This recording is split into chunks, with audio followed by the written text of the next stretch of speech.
BFM Business. Toute l'info éco et business à la mi-journée. 60 minutes business. Guillaume Paul.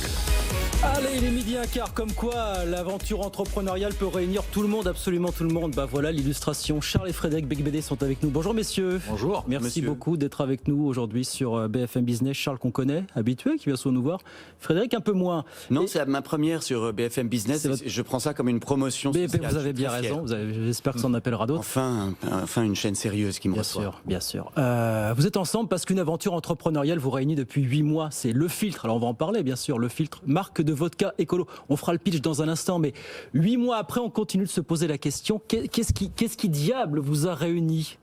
C'était la volonté de faire quelque chose ensemble, c'était quoi ? L'alcool nous a rapprochés. Quand même, on a tous les deux plus de 50 et moi je crée des boîtes depuis près de 25 ans. Ouais. Frédéric il crée des films, il crée des livres. Ouais. Et on se dit ça serait pas mal de faire quand même une boîte ensemble. Et évidemment, il fallait que ce soit sur un sujet qui intéresse Frédéric, qui m'intéresse aussi. Sur lequel vous avez des accointances, j'aime bien on va le produit. Dire comme ça, quoi. Ouais. Et ça a été la vodka. Ouais. Voilà. Et on s'est dit qu'on pouvait peut-être imaginer une vodka sobre, qui est vraiment une contradiction dans les termes. On va y venir justement. Le pitch, voilà, c'est le plan marketing, le positionnement marketing. Je vais vous poser la question à vous, parce que vous découvrez tout ça, le monde. Bon, je ne sais pas si c'est du positionnement marketing, mais c'est une intuition qu'on avait avec Guillaume Rapneau, qui est aussi qui est le PDG, et un vieil ami. On s'est dit que peut-être on pouvait faire par plaisir, par égoïsme, une vodka d'abord qui nous plaise parce elle soit la meilleure possible, et qu'elle soit biologique, écologique, sans impact environnemental. Distillée 6 fois, j'ai vu ça. Distillée 6 fois. Sans sucre ajouté. Sans ajout chimique, arômes artificiels et tout ça, entièrement nature. Et puis la première, 100% en verre recyclé. Le flacon que vous voyez là change de couleur parce on utilise des déchets de verre de plusieurs couleurs. Et on est sur la vodka ultra premium, hein, c'est ça le positionnement. Et vous dites si on fait 1% de ce marché dans quelques années, on sera content, c'est ça Ah bah très content, parce que la vodka c'est l'alcool le plus bu au monde. C'est plus d'1 milliard de bouteilles par an. Et l'ultra premium, c'est 100 millions de bouteilles. Et l'ultra premium, c'est 10% de ça. Et donc, si on a 1% de l'ultra, on est très content. Ça fait 1 million de bouteilles par an, c'est parfait. Bon. Vous lancez. Alors, qui fait quoi dans la boîte ? Je crois que j'ai dit dans un entretien que tout ce qui était chiant, c'était Charles. C'est-à-dire vous savez, quand on est patron d'entreprise, des trucs chiants, il y en a un paquet. Hein, donc, voilà, mais il est habitué à monter des entreprises et moi un peu moins. Mais en fait, je me suis aperçu que écrire un livre et inventer un alcool avait des points communs. Il faut trouver un nom, il faut trouver une forme, il faut chercher à se faire plaisir. Et vraiment le faire égoïstement. Moi, j'ai lu dans un journal, alors dans cette histoire, Frédéric a apporté son nez et son carnet d'adresse, et Charles a apporté son savoir-faire, son connaissance des affaires. C'est bien résumé comme ça Et aussi le carnet d'adresse côté finance. Évidemment, aussi.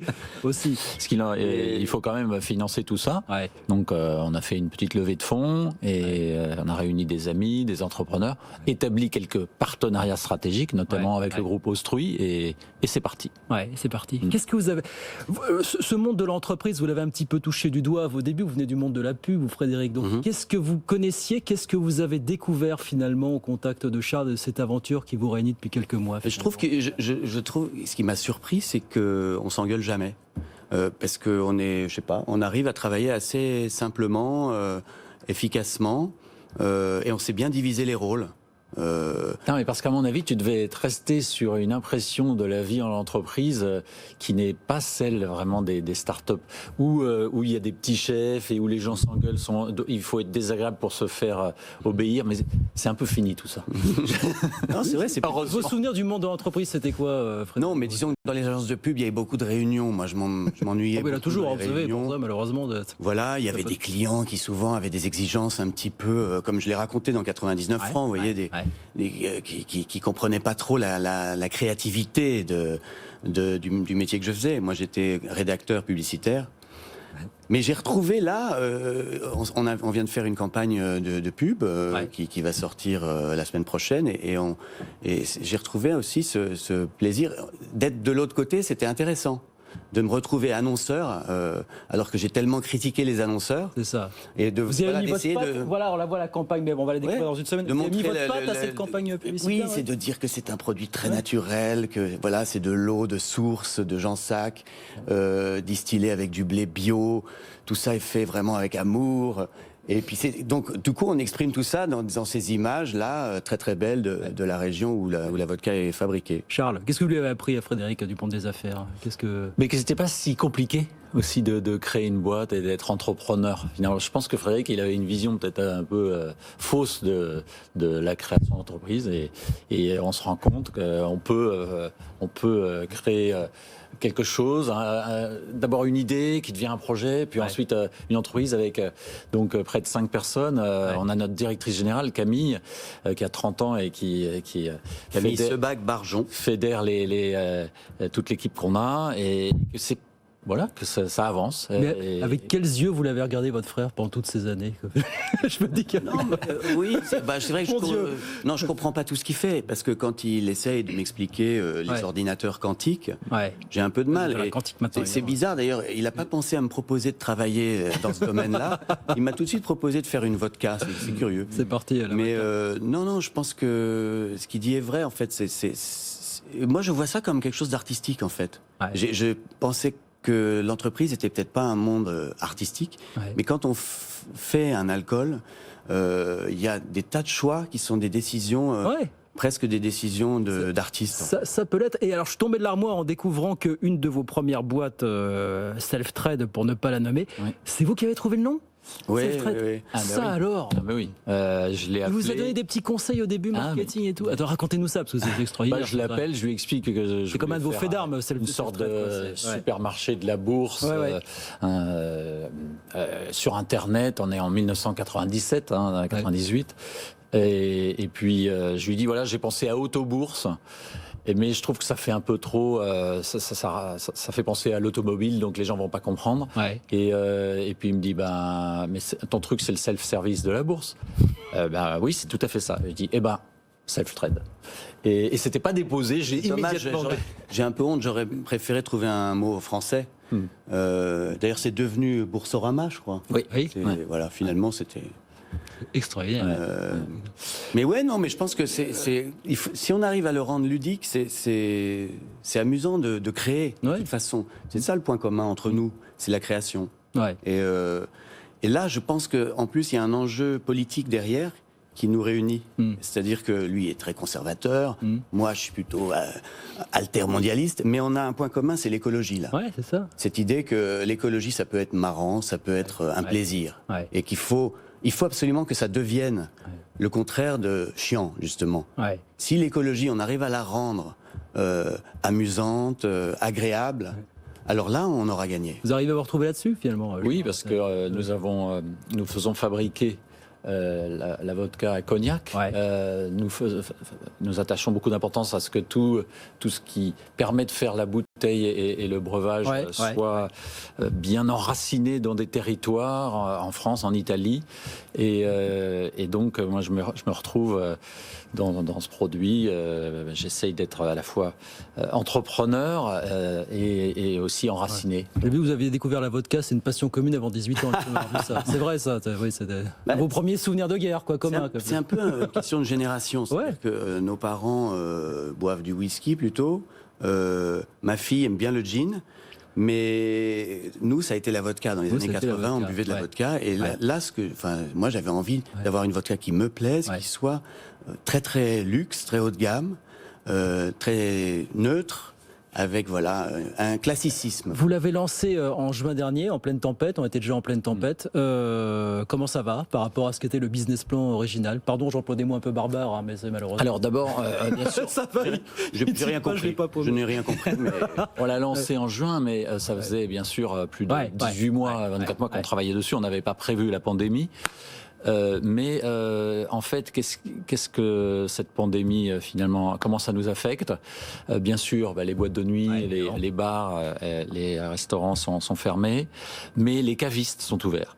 Et donc on est déjà dans les 200 cavistes, les plus hauts de gamme, les plus bio, qui cherchent des produits un peu différents. Donc ça marche bien. On est très content de cela.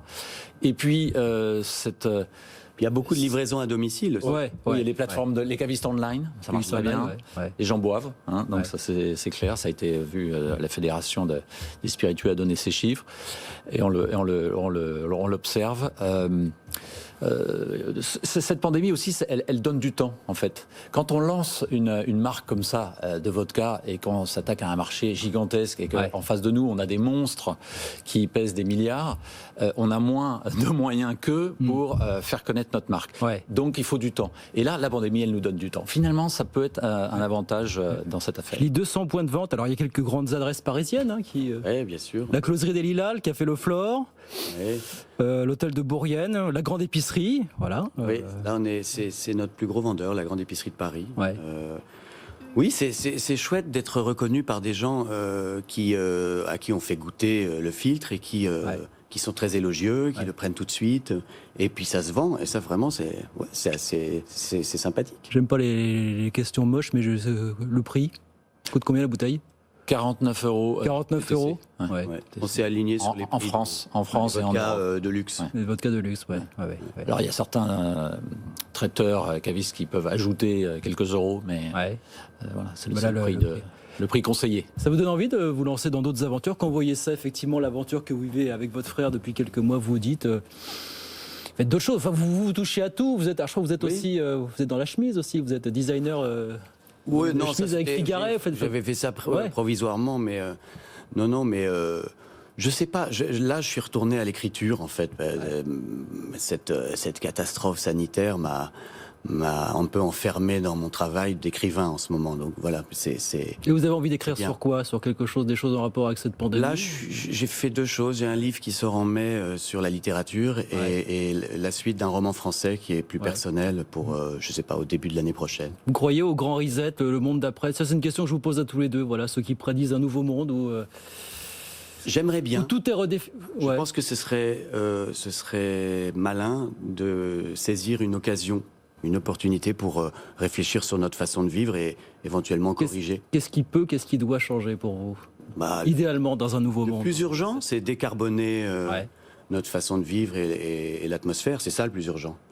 Je précise que le filtre soutient la fondation Surfrider, qui est une association mondiale de surfeurs qui se battent pour sauver l'océan. Je vois des images très belles de plages et les plages rétrécissent, l'océan est extrêmement rempli de plastique et pollué, donc il faut se battre pour ça. Charles, même question, le grand reset. Pour vous, est-ce qu'il faut tout jeter dans l'ancien monde? Certains disent, mais regardez l'ancien monde, la puissance des big pharma qu'on aime répudier sans arrêt. Finalement, ça nous a servi aussi.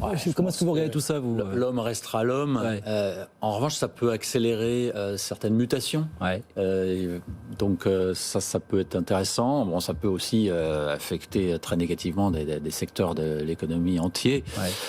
Mais moi, je vois ça plutôt comme un catalyseur. Donc cette période exceptionnelle que nous vivons, elle va transformer...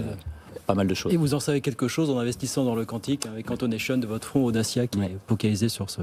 Et les chemises bourriennes. Et les chemises bourriennes, effectivement, évidemment. Et que ça ne nous empêche pas de consommer, à boire de la vodka et de l'alcool avec modération comme toujours. Merci bien en tout cas, évidemment, envers et contre tout. Merci beaucoup messieurs d'être venus nous voir aujourd'hui, ça a été? Ouais, ça s'est bien passé, non, je crois. Je suis désolé de ne pas avoir mis de cravate. C'est pas grave, oh là là, vous savez.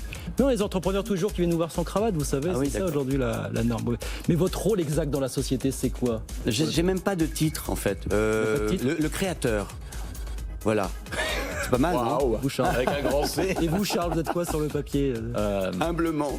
Décodeur de la complexité. C'est pas mal ça. Voilà. Le nouveau statut. Merci monsieur d'être venu nous voir. Merci. Charles et Frédéric Becbédé, les cofondateurs, on va dire comme ça, de Le Filtre avec Guillaume Rapneau, évidemment, qu'on salue. Merci beaucoup d'être passé nous voir aujourd'hui. À très vite sur BFM Business.